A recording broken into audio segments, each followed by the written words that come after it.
This video is a compilation of some of the more spooky stories I've covered on the Hidden History channel. It features vampires, ghosts, witches and more. So prepare for some terrifying tales. A few weeks ago I went in search of the location of a dark episode from recent history, the unassuming home in North London that became the centre of the case of the Enfield poltergeist.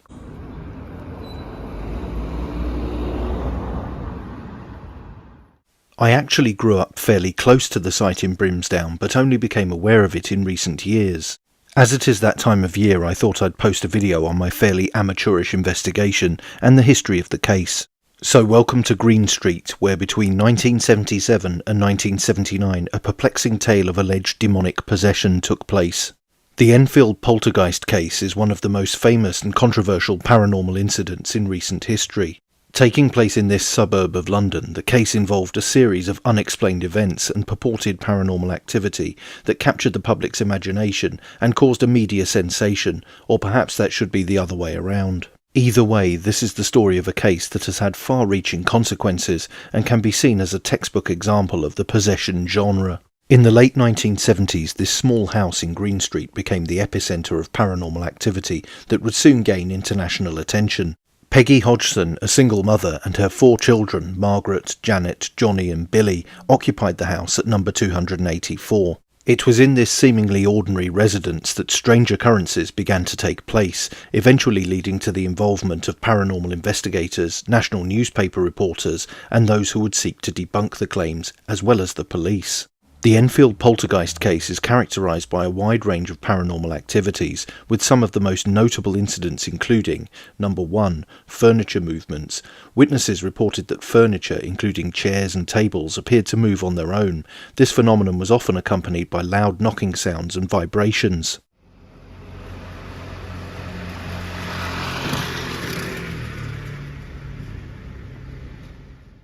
Number 2, levitating objects. Objects within the house were allegedly observed levitating or flying across rooms. These included toys, books and household items. Number 3, strange voices. One of the most unsettling aspects of the case was the children's claim that they were possessed by a spirit or entity that spoke through them. These voices were often described as deep and malevolent. Number 4, physical contact. Janet, the 11-year-old daughter, claimed to have been physically attacked by an unseen force, leaving her with bruises and scratches. Number 5, witness testimonies. The case garnered attention from concerned neighbours, police officers and journalists who reported witnessing some of these phenomena firsthand. Turning to the original investigation, the paranormal activities in the Hodgson home prompted the involvement of various investigators. Notably, Maurice Gross and Guy Lyon Playfair, members of the Society for Psychical Research, SPR, conducted extensive investigations over an 18-month period. They documented and recorded numerous incidents and conducted interviews with the family.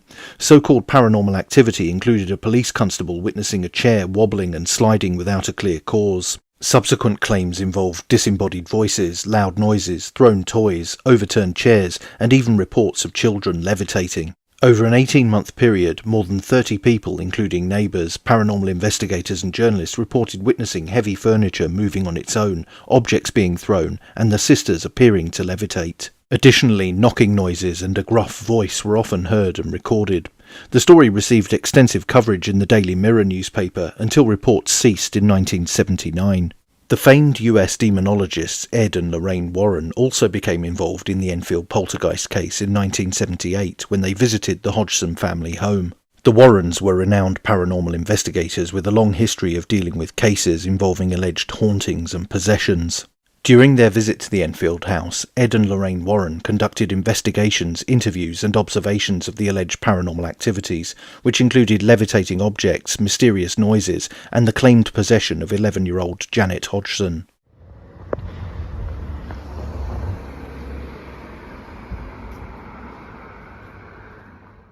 The Warrens spent several days at the location and concluded that the events were the result of a demonic entity. Their involvement gained significant attention and contributed to the overall notoriety of the Enfield poltergeist case. The Warrens' findings and beliefs added a layer of controversy and mystique to the already puzzling series of events.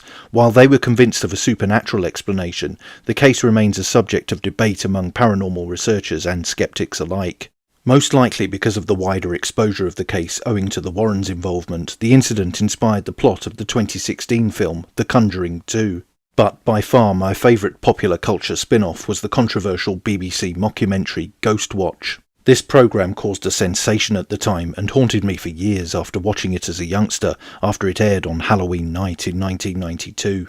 The found footage style production of Ghostwatch and the very straight presentation of the fictitious events by UK household names is also likely to have inspired later productions like the Blair Witch Project. Returning to Enfield, out of curiosity I conducted an impromptu paranormal investigation of my own.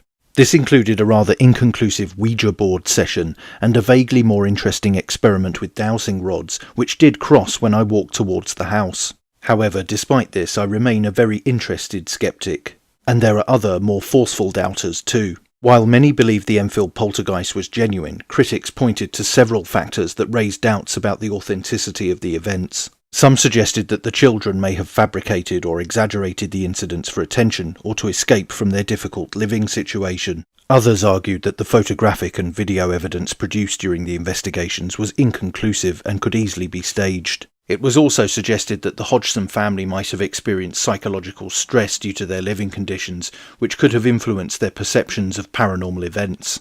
My own theory, having recently rewatched The Exorcist, is that some of these claims are reminiscent of plot points in the film, which was released just a few years before the Enfield poltergeist incidents began. It was a cultural phenomenon, and I think it may have influenced some of the recollections and stories. But the Enfield poltergeist case remains a subject of debate and intrigue to this day.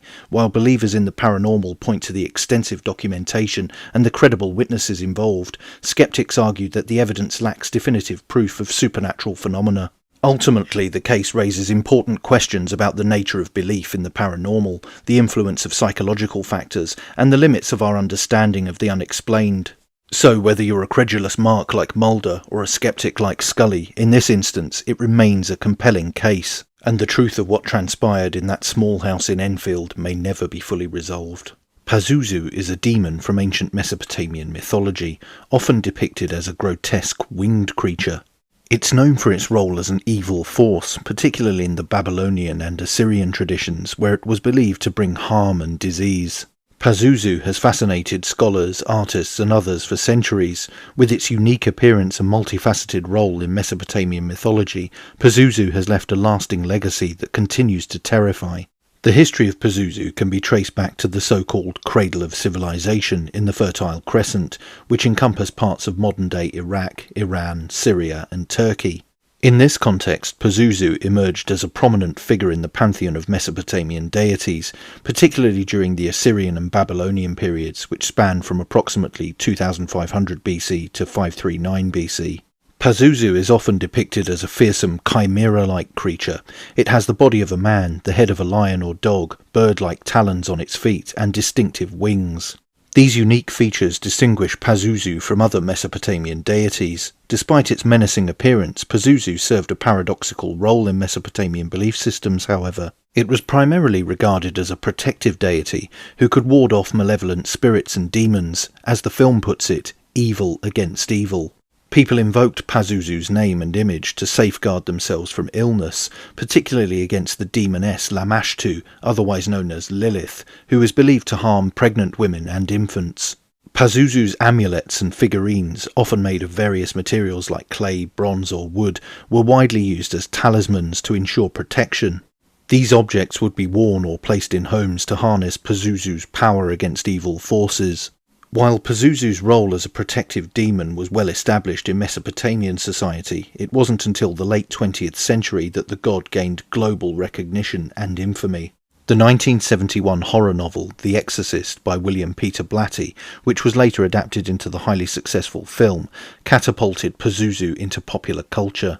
In the story, Pazuzu is portrayed as a malevolent demon possessing a young girl called Reagan.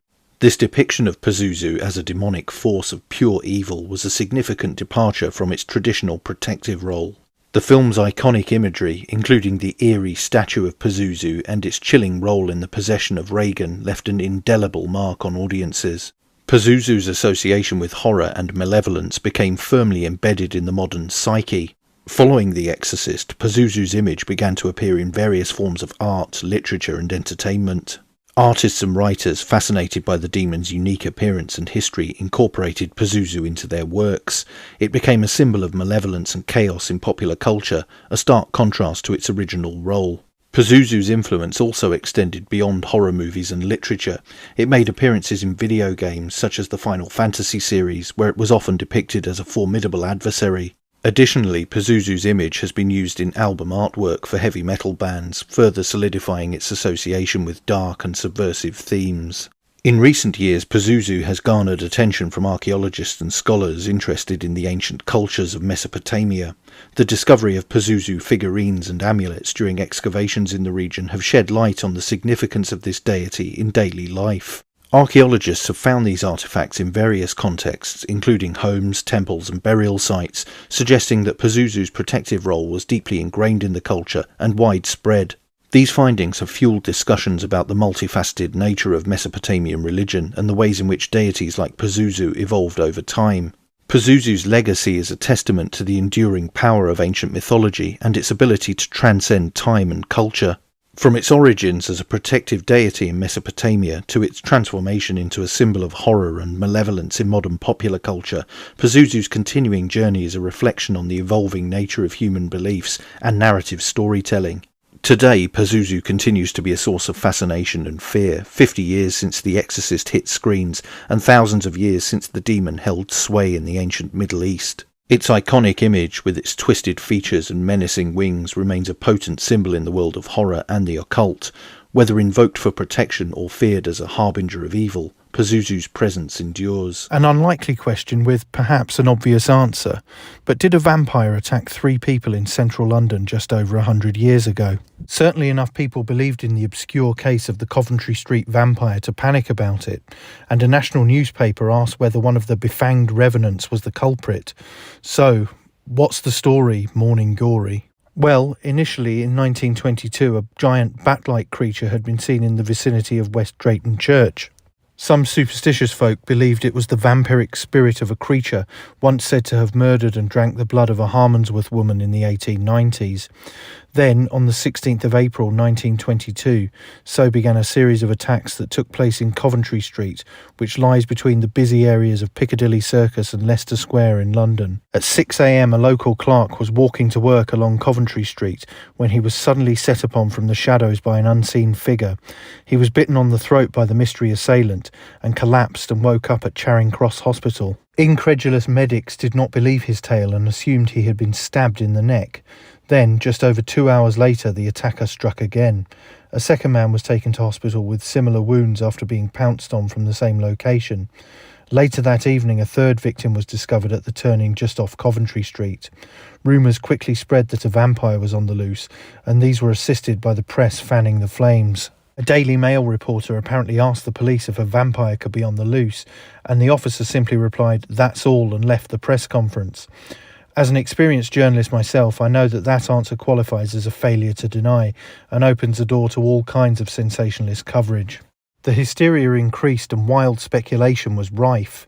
One rumour spread that police had enlisted the services of a Van Helsing-like vampire hunter who had cornered the beast and executed it. The slain vampire's corpse had allegedly been taken to Highgate Cemetery and locked in a burial vault. It would not be the last time that cemetery would be associated with vampires, but that's a story for another time. Minston Chapel is a flint-constructed shell of a former chapel that was built in the 14th century.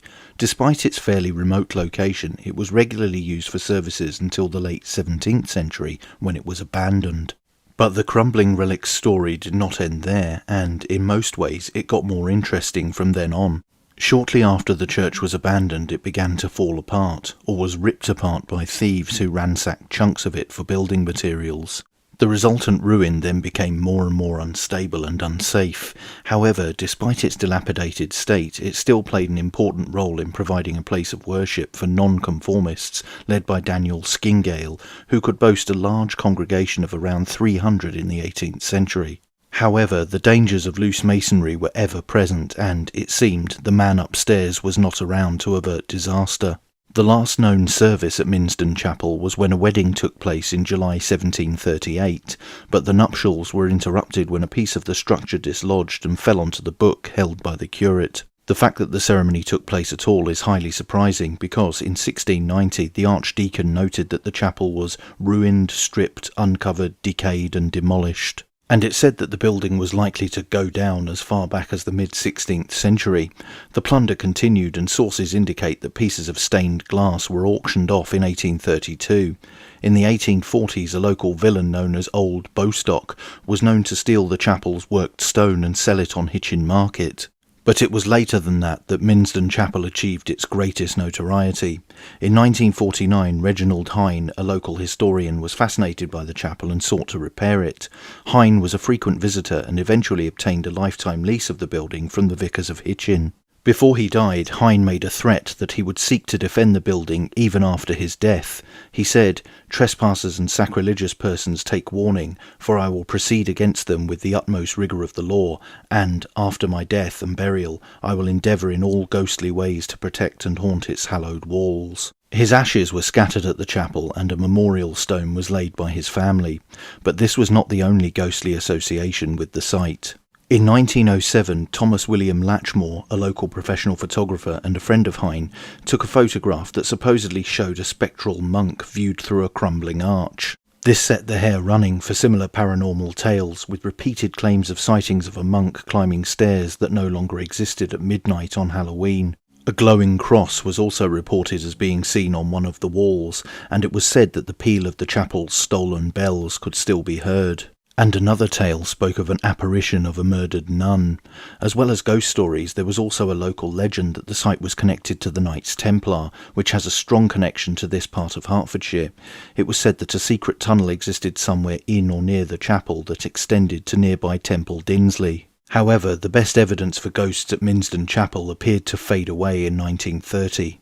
Latchmore admitted to occultist writer Elliot O'Donnell that his famous photo was a hoax. He had created it as an initial experiment with double exposure techniques. Latchmore never revealed the identity of his accomplice, who had posed in monastic garb, although the suspicion is that it was none other than Reginald Hine. Hine republished the photograph in 1929 in his book History of Hitchin, but never admitted that it was a forgery or that he was the ghostly monk. In the late 1940s, the location was visited by the renowned alleged ghost hunter Peter Underwood, who spent the night there. Underwood claimed to have heard distant music and a glowing white cross on the wall of the chapel. He did, however, say that it could possibly have been a trick of the moonlight, as a full moon was shining down through the trees at the time. Undeterred by reports of paranormal activity and Hine's grim warning, vandals attacked his memorial stone in the early 1980s. It was subsequently relaid as a ledger stone in the chancel, where it remains to this day. Last year, a conservation campaign was launched aimed at ensuring the longevity of the scheduled ruin. This work was done through a range of repairs to stabilise the structurally unsound arches in the south wall that were weakened by collapses. Workers also stabilised the overall flint walls, installed lime mortar hardcapping, and did repairs to other architectural features. This can be seen in the obvious modern bricks that are supporting some of the flint walls. It is hoped that these repairs, funded by Natural England through the Countryside Stewardship Scheme, will ensure the future of the chapel is secure. Here's hoping that that's the case. While Marx's Communist Manifesto spoke of a spectre haunting Europe, it seems they were also present in Highgate. Perhaps unsurprisingly for a site with such an otherworldly character, there have been suggestions of paranormal activity at Highgate Cemetery, with robed figures, red-eyed demons and other apparitions being reported down the years. But the most shocking incident was the desecration of graves that took place as part of the Highgate vampire debacle. On the 31st of October 1968, a group of occultist youngsters gathered at Tottenham Park Cemetery during a spate of vandalism attacks. The paper, the London Evening News, carried a story on the 2nd of November 1968 that the intruders had placed flowers that were left on graves in circular arrangements with arrows pointing to a freshly dug, uncovered grave. In an act of desecration, a coffin was opened and the body was disturbed. A cross-shaped stake was driven through the lid, presumably in a bizarre attempt at destroying a vampire. The group were never caught, but they were also implicated in a series of desecrations in the Highgate vampire episode. Later, a man called David Farrant, who was an occultist and author, wrote a letter to the Hampstead and Highgate Express that was published on the 6th of February 1970. In it, he claimed that on the 24th of December 1969 he had glimpsed a grey figure, which he believed was a supernatural entity, and asked if others had seen the spectre. On the 13th of February, a number of people replied, describing all manner of ghosts and apparitions that were said to haunt the cemetery or its surroundings. The ghosts' descriptions range from a tall man in a hat, a ghostly cyclist, a woman in white, a face glaring through the bars of a gate, a figure wading into a pond, a pale gliding form, bells ringing, and voices calling. Another man, Sean Manchester, self-proclaimed exorcist and vampire hunter, claimed that the grey figure observed by Farrant was a vampire. There was inevitable media interest, and the story snowballed, with the alleged undead fiend said to have been a vampire king or a practitioner of black magic. A feud ensued between Farrant and Manchester that resulted in so-called magical duels. Things got even stranger when Farrant later claimed to be the head of a group called the Highgate Vampire Society, and in his book The Highgate Vampire, Manchester claimed that he personally tracked a vampire to its lair, where he witnessed it transform into a giant spider. In this video we go in search of a sinister or mischievous folkloric creature whose main aspect is invoking fear, the bogeyman, boogeyman, or in this instance, the bullbeggar. Bogeyman, boogeyman, bullbeggar. What's in a name? Well, the third one on that list is the name of this place. This is Bullbeggar's Lane, and this is the entrance to Bullbeggar's Wood, spelt slightly differently, but revealing a belief, or at least a previous belief, in an ancient evil.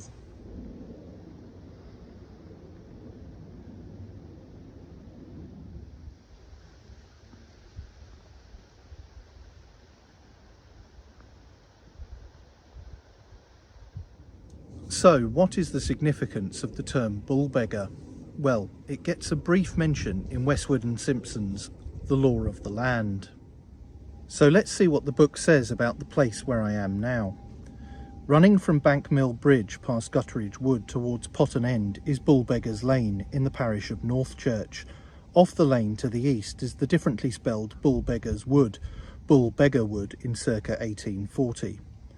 If traditions existed to say why the lane and the wood were so called, they appear not to have been recorded. However, unless bullbeggar is used here in its secondary meaning of scarecrow, these place names are good evidence for Hertfordshire belief in the existence of the spirits known as bullbeggars, among the earliest recorded of traditional bogies. So the ancient wood here and the similarly named lane here are evidence of the use of a term that referred to the same entity as the bogeyman or boogeyman.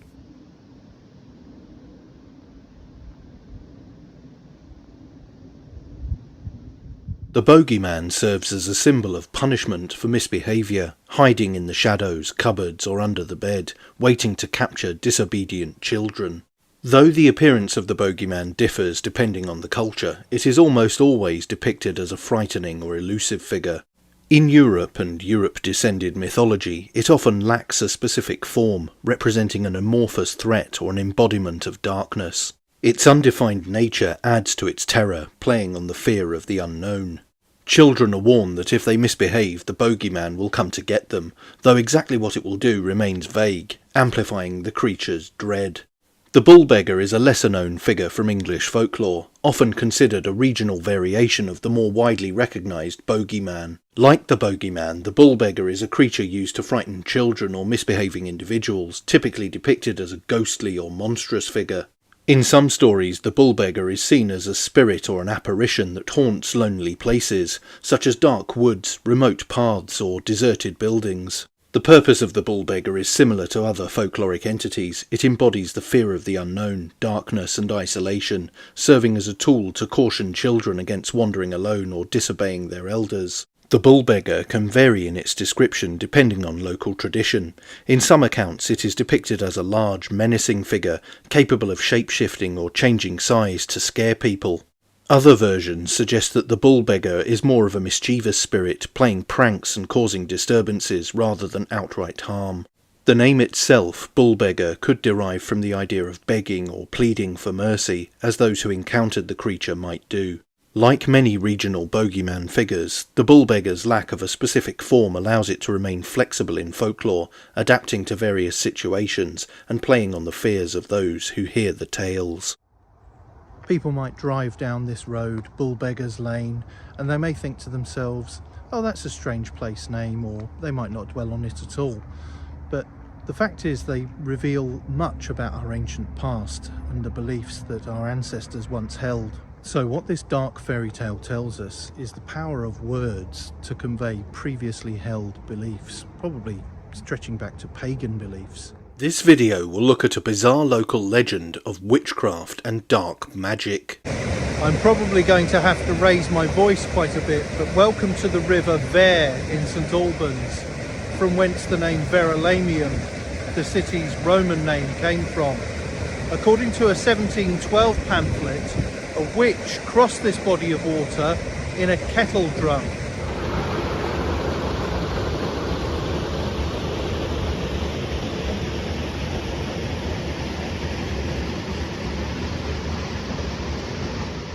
That alleged witch was known as Old Mother Haggy, or Haggy the Witch. As mentioned, Old Mother Haggy was reported in a pamphlet that was first published in 1712, with the fairly unwieldy title, The Story of the St Albans Ghost, or The Apparition of Mother Haggy, collected from the best manuscripts. The author of the pamphlet, one William Wagstaff, claims the tale is so palpable and testified by so good authority by those of such undoubted credit and so discerning a curiosity that there is no room to doubt of their veracity, and which none but a sceptic can disbelieve. Wagstaff reveals that Mother Haggy was the wife of a plain homespun yeoman in St Albans, and had lived a life of good repute for many years until the birth of her daughter, Haggerty. During celebrations of her daughter's birth, Mother Haggy's high-crowned hat, which had been thrown onto the bed, leapt into the air and broke into 1,000 pieces. Going back a bit, the pamphlet recounts how Haggy's place of birth was a mystery and states a possible supernatural origin. It reads, they have a tradition in the country that she was never born at all, and which is most probable. The story says there were suspicions she had spoken with the devil or held a correspondence with Old Nick. Describing the exploding hat incident, the pamphlet read, neighbours were got together a merrymaking, as they term it, in the country, when the old woman's high-crowned hat, that had been thrown upon the bed's tester during the heat of the engagement, leapt with a wonderful agility into the cradle, and being catched at by the nurse was metamorphosed into a coronet, which, according to her description, was not much unlike that of a German prince, but it soon broke into 1,000 pieces. Such, cries old Mother Haggy, will be the fortune of my daughter, and such her fall. The author also describes a celestial event in the form of a comet being seen that same night. Suspecting witchcraft, parish elders launched a petition to King James I, a noted believer in such matters, and the author of a book on demonology, to have her tried accordingly by the Presbytery of Scotland. The legal action seems to have been unsuccessful, however, as, to quote the manuscript, the great ones of the town were in with her. She had these powerful local worthies in her pocket, as she had aided them in their illicit affairs in a very witch-like way. She was said to have created a lotion, or perhaps potion, that would restore the physical attributes of virginity in women. As the pamphlet describes, the mysterious substance would restore the loss of a maidenhead without any hindrance of business or the knowledge of anyone about them. She was also said to have had a magic balm that would change the colour of people's skin. The account continued, she soon got such a reputation all about the country that there was not a cow, a smock or a silver spoon lost, but they came to her to inquire after it. All the young people flocked to have their fortunes told, which, they say, she never missed. She told Haggerty's husband he should grow rich and be a great man, but by his covetousness and griping of the poor should come to an ill end. All which happened so exactly that there are several old folks in our town who can remember it as if it were but yesterday. It added, she has been often seen to ride full gallop upon a broomstick at noonday and swim over a river in a kettle drum. Sometimes she would appear in the shape of a lioness, and at other times of a hen or a cat, but I have heard could not turn herself into a male creature. It was also said that her presence and sorceries and incantations disturbed and even harmed animals. The pigs grunted and the screech owls hooted oftener than usual. A horse was found dead one morning with hay in its mouth, and a large overgrown jack was caught in a fish pond thereabouts with a silver tobacco box in his belly. It was also recounted that several women were brought to bed of 2 children, some miscarried, and old folks died very frequently. Following this reign of terror, it was said that everybody certainly had rejoiced at her death.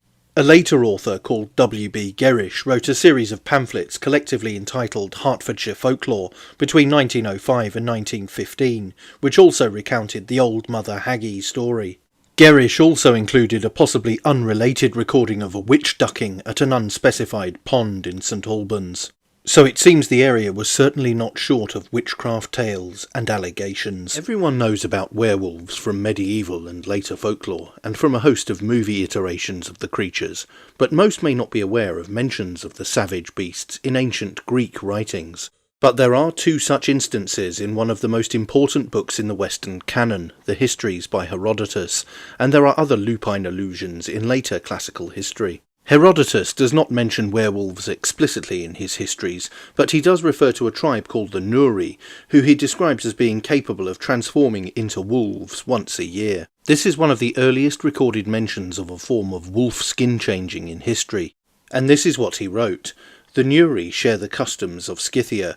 A generation before the campaign of Darius, they were forced to quit their country by snakes, which appeared all over the place in great numbers, while still more invaded them from the uninhabited region of the north, until life became so unendurable that there was nothing for it but to move out and take up their quarters with the Budini. It appears that these people practice magic, for there is a story current amongst the Scythians and the Greeks in Scythia that once a year every Nurian turns into a wolf for a few days and then turns back into a man again. I do not believe this tale, but all the same they tell it, and even swear to the truth of it. In the following lines he refers to another group of people who are said to have practiced cannibalism. He added, "The Androphagia are the most savage of men, and have no notion of either law or justice. They are herdsmen without fixed dwellings, their dress is Scythian, their language peculiar to themselves, and they are the only people in this part of the world to eat human flesh." Herodotus presents these stories as something he has heard from others, and seems to leave it up to the reader to decide how much to believe. Although the Nuri transforming into wolves is the closest Herodotus actually comes to discussing werewolves, this ancient account provides a fascinating connection to later European folklore about humans transforming into wolves under certain conditions, contributing to the mythological development of the werewolf figure. But could this tale have an even older root? It is quite plausible that Herodotus's mention of the Nuri transforming into wolves could be connected to the concept of the Bronze Age Korios, a Proto-Indo-European term referring to a band of young warriors who underwent ritualized initiation rites that often involved wolf symbolism. The Korios were a common element in many Indo-European cultures. They likely represented warrior groups that adopted the traits of wolves, stealth, aggression and ferocity, often living outside of the settled community during their training, or rather, their temporary banishment. They were typically unmarried young men sent out on hunts or raids, and their animalistic association with wolves symbolized their liminal or transitional status. These warrior bands appear in various Indo-European cultures, such as the Roman Lupus warriors, the Germanic Ulfethnar, and other groups tied to wild animals, especially wolves. Given the broad influence of Indo-European traditions, it's possible that Herodotus, writing about the Nuri and their supposed transformation into wolves, was hearing an echo of a cultural tradition like the Korios, a warrior initiation group connected with wolves. What he interprets or reports as a literal shape-shifting event could have been a misunderstood account of young warriors ritually becoming wolves during initiation or warrior rites. Herodotus himself seems somewhat sceptical of this story, but the symbolic association of warriors with wolves was pervasive enough in Indo-European culture to have influenced tales of shape-shifting or lycanthropy across different regions. It is interesting to note parallels among Native Americans, some of whose mythology has similar skinwalker or skin-changing elements. Did the legend go back even further, to the prehistoric ancient North Eurasians, a common ancestor of Indo-Europeans, and the Siberians who migrated in the other direction into North America to become Native Americans? The modern understanding of werewolves in mythology and folklore is that they are humans who transform into wolves, either voluntarily or through some curse or magical affliction. This transformation is typically associated with a full moon, though details of the myth vary across cultures and time periods. Werewolves, from the Old English werewolf or man-wolf, belong to a broader category of shapeshifters, individuals capable of changing from human to animal form. The idea of werewolves has its roots in ancient and medieval cultures across Europe, but it can also be found in various other parts of the world in different forms. There are also other representations from ancient Greece, as well as Roman mythology too. The legend of Lycaon, a king who was transformed into a wolf by Zeus as punishment for serving him human flesh, is one of the earliest werewolf tales. This myth gave rise to the term lycanthropy, which refers to the transformation of humans into wolves, but also a psychological condition. There is also another such example in Herodotus's The Histories itself. Referring to Libyan peoples, he wrote, "The latter, that is, eastern Libya, is low-lying and sandy as far as the river Triton, whereas the agricultural region to the west is very hilly and abounds with forest and animal life. It is here that the huge snakes are found, and lions, elephants, bears, asps, and horned asses, not to mention dog-headed men, headless men with eyes in their breasts, I merely repeat what the Libyans say, wild men and wild women, and a great many other creatures, by no means of a fabulous kind." The bizarre headless men with faces in their chests are another ancient legend, that of Blemmies, seen here in the fantastical 15th century work The Travels of John Mandeville. In searching for wolf-human relatedness in the classical world, we can also look to the founding myth of Rome, the infant twins Romulus and Remus being suckled by a she-wolf. As mentioned, the Norse had legends of Ulfethnar, warriors who wore wolf skins and were said to take on the spirit of the wolf in battle, similar to the berserkers who wore bear skins. In the Middle Ages, werewolf stories were particularly popular in France, Germany and the British Isles. Belief in werewolves was closely tied to witchcraft, with those accused of being werewolves being thought to have made pacts with the devil to gain their powers. In many later versions of the myth, werewolves transform only during a full moon. This trope became especially popular in 19th and 20th century literature and film. As wolves, werewolves typically have superhuman strength, heightened senses, and often an insatiable appetite for human flesh or livestock. In some versions of the legend, werewolves are vulnerable to silver, and silver bullets or blades are the only means of killing them. Lycanthropy is often used in a psychological sense to describe a condition where a person believes they can transform into a wolf, or exhibits wolf-like behaviour. This condition, called clinical lycanthropy, is a rare psychiatric syndrome that involves delusions of being a wolf or another animal. Werewolves are strongly tied to folklore and symbolise the fear of losing control, the unleashing of primal instincts, and the consequences of human-animal boundaries being blurred. But they may also be a deep echo of an Indo-European past. But that's it for this video. Don't forget to like, share, and most importantly subscribe. And you can also support the channel on Subscribestar via the link in the description, or via YouTube's Super Thanks. Thanks for watching. Bye for now.